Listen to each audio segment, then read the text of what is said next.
connue depuis plusieurs années maintenant, Iris Mittenard est aujourd'hui malheureusement habituée au mauvais côté des réseaux sociaux.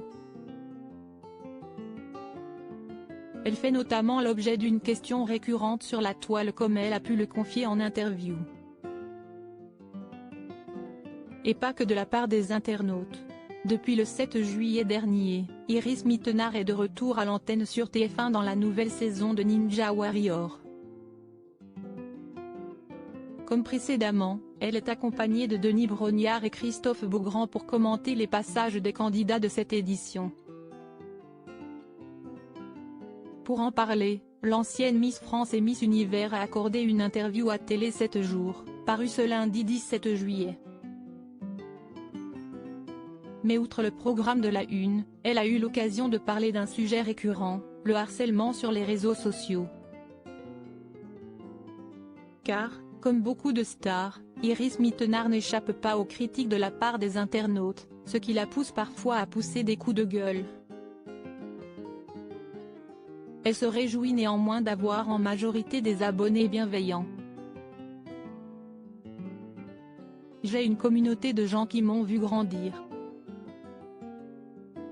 Ils font un peu partie de ma famille. J'ai donc envie de partager avec eux des photos de ce que je vis, de mes aventures et de mes mésaventures, tout en gardant une petite part privée.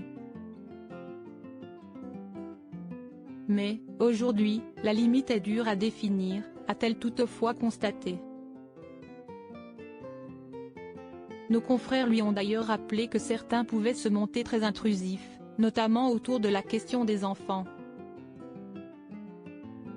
Nombreux sont en effet ceux à se demander quand Iris Mittenard fondera une famille avec son fiancé Diego El Glaoui, à l'image de son amie Camille Serre par exemple. Une question qui ne taraude pas que ses fans. Si est-il la question, dès qu'on est en couple et qu'on a 30 ans.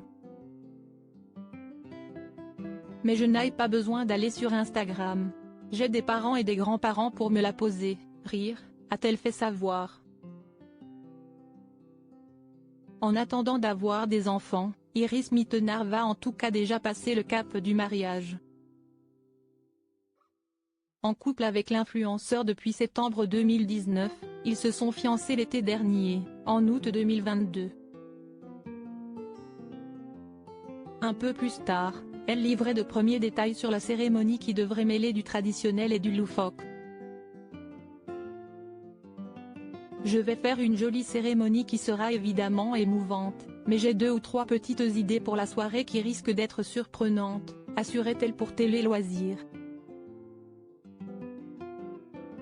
Elle précisait avoir également l'intention de porter plusieurs robes mais sans avoir d'idée plus précise pour l'heure.